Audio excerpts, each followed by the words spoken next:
వేణుగోపాలరావు మీరు చెప్పండి బీఆర్ఎస్ పాలనలో దేశానికే ఆదర్శంగా నిలిచిన గురుకులాల్లో ఎంతో మంది కొన్ని వేల మంది విద్యార్థులు ఉన్నత చదువులను అభ్యసించి ఉన్నత శిఖరాలకైతే చేరుకున్నారు వాళ్ళు అలాంటి విద్యార్థులు చదివిన గురుకులాల్లో ఇవాళ విద్యార్థుల ఆకలి కేకలను ఎలా చూడాలి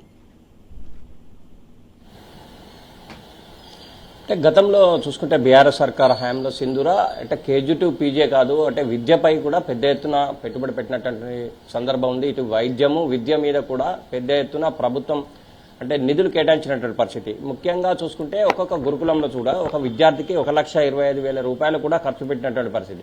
ఎస్సీ ఎస్టీ మైనార్టీ బీసీ విద్యార్థులపై కూడా పెద్ద ఎత్తున వారికి కావాల్సిన మౌలిక వసతులు ఏర్పాటు చేయడమే కాదు వారికి కావాల్సినటువంటి ప్రతి సౌకర్యాన్ని కూడా ప్రతిసారి కూడా వాటికి కొంత కేటాయించినటువంటి పరిస్థితి ఉండేది. కానీ ఇప్పుడు ఉన్నటువంటి పరిస్థితులు చూసుకుంటే ప్రస్తుతం అయితే విద్యార్థులు డోలమైన పరిస్థితిలో కొట్టుమిట్టాడుతున్నటువంటి పరిస్థితి. ఎందుకంటే గతంలో ఉన్నటువంటి పాత వాటిని డ్రెస్లని వేసుకోవడము అంటే సాక్సులు కానీ బూట్లు కానీ యూనిఫామ్ కానీ మరోవైపు చూసుకుంటే అంటే విద్యార్థికి కావాల్సిన కనీస మౌలిక వసతులు ప్రభుత్వం ఇవ్వాల్సిన అవసరం ఉంటుంది. కానీ ప్రస్తుతం ఈ నేపథ్యం ఒకటైతే కాంట్రాక్టర్లు మాత్రం మాకు గత జనవరి నుంచి మాకు బిల్లులు ఇవ్వలేదు, మేము బయట కొంత అప్పులు తీసుకొచ్చి పెట్టుబడి పెట్టాము, కనీసం మాకు రావాల్సిన బిల్లులు ఇస్తే మాత్రమే మేము ఇక ముందు వారికి కావాల్సినటువంటి వసతులు ఏర్పాటు చేస్తాం, లేకుంటే మాత్రం మా నుంచి కాదని వారు చేతులు ఎత్తేస్తున్నటువంటి అధికారులు కూడా ప్రతిసారి విద్యార్థుల తల్లిదండ్రులు వచ్చినప్పుడు వాళ్ళతో మాట్లాడి ఏదో విధంగా చెప్పి పంపిస్తున్నారే కానీ ప్రభుత్వం దీని మీద అంటే ప్రత్యక్ష చర్య తీసుకోవాల్సిన అవసరం ఉంటుంది. కానీ ఇప్పటి వరకు కూడా ప్రభుత్వం దీని మీద ఎటువంటి చర్యలు తీసుకుంటలేదు. ఎందుకంటే విద్యార్థుల బంగారు భవిష్యత్ అంతా కూడా అంటే గురుకులాల్లో ఒక సీట్ వచ్చిందంటే ఆ తల్లిదండ్రుల ఆనందానికి అద్దులు ఉన్నాయని చెప్పాలి. ఎందుకంటే తమ పిల్లలు బంగారు భవిష్యత్తు ఉంటుంది, భవిష్యత్తులో వారు ఒక ఉన్నత స్థానంలో ఉంటారు. ఎట్లాగో వాళ్ళు ప్రైవేట్ స్కూళ్లలో చదివించలేరు అంటే గురుకులాలు కూడా కార్పొరేట్ స్థాయిని తలపించే విధంగా గత బీఆర్ఎస్ సర్కారులో ఉన్నటువంటి పరిస్థితి.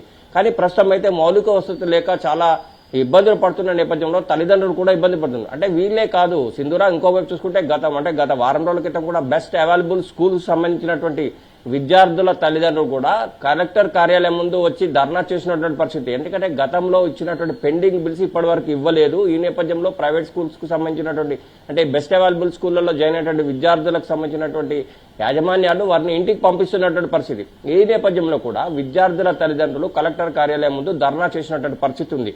అంటే ఏదేమైనా కానీ ప్రభుత్వం దీని మీద ఇప్పటికైనా త్వరితగతిన స్పందించాల్సిన అవసరం ఉంటుంది. ఎందుకంటే వచ్చేది ఇదంతా కూడా వర్షాకాలం అంటే వైరల్ ఫీవర్స్ వస్తూ ఉంటాయి, విద్యార్థులకు సరైన మౌలిక వసతులు చేర్పాలి. మరోవైపు కిటికీలు కావచ్చు, దర్వాజాలు కావచ్చు, చుట్టూ కాంపౌండ్ వాల్ కావచ్చు, అంటే కనీసం ఫెసిలిటీస్ ఏర్పాటు చేయాల్సిన అవసరం ఉంటుంది.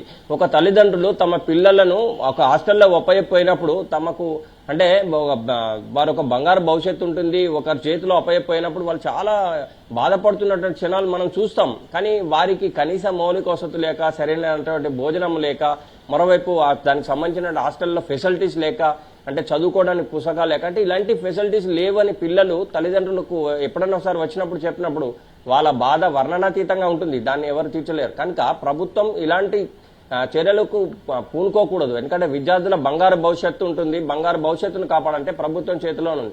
అంటే ఇప్పటికైనా కనీసం విద్యార్థులకు సంబంధించి కాంట్రాక్టులకు సంబంధించి పిలిచి చర్చలు జరపాలి. మరోవైపు ఖాళీలను పూరించాల్సిన అవసరం ఉంటుంది.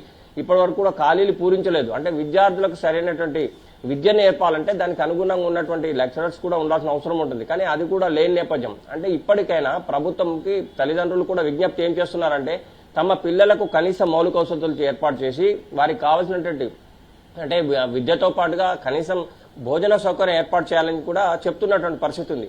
ఇంకోవైపు చూసుకుంటే ఇటు మాంసం కావచ్చు, గుడ్లు కావచ్చు, ఇలాంటివి కూడా అంటే ప్రతి సండే బుధవారం అంటే ఒక్కొక్క మెనూ ప్రకారం ఇవ్వాల్సిన అవసరం ఉంటుంది. అంటే మెనూను కూడా ఇప్పుడు పాటిస్తలేరని చెప్పి కూడా విద్యార్థుల తల్లిదండ్రులు ఆవేదన వ్యక్తం చేస్తున్నటువంటి పరిస్థితి ఉంది. అంటే ఇలాంటి సిచ్యుయేషన్ ఎందుకు వస్తూ ఉంది, ఇలాంటి సిచ్యుయేషన్ రాకుండా ఉండాల్సిన అవసరం ఎంతైనా ఉంది. అంటే గతంలో బీఆర్ఎస్ సర్కార్ విషయానికి వస్తే మాత్రం అంటే విద్యార్థులపై పెద్ద ఎత్తున పెట్టుబడి పెట్టినటువంటి నేపథ్యం. అంటే ఈ విద్యార్థులు ప్రతి ఒక్కరికి కూడా అంటే గురుకులాలకు సంబంధించి ఒక సీట్ రావాలంటే చాలా కష్టం ఉండటం. ఎందుకంటే గురుకులాల్లో సీట్ వచ్చిందంటే వాళ్ళ తల్లిదండ్రులు ఎంతో ఆనందపడేవారు. ఎందుకంటే బంగారు భవిష్యత్తు ఉంటుంది, కార్పొరేట్ స్థాయిని తలదన్నే విధంగా విద్య గురుకులాల్లో లభిస్తుంది అనేది తల్లిదండ్రుల యొక్క ఆశ.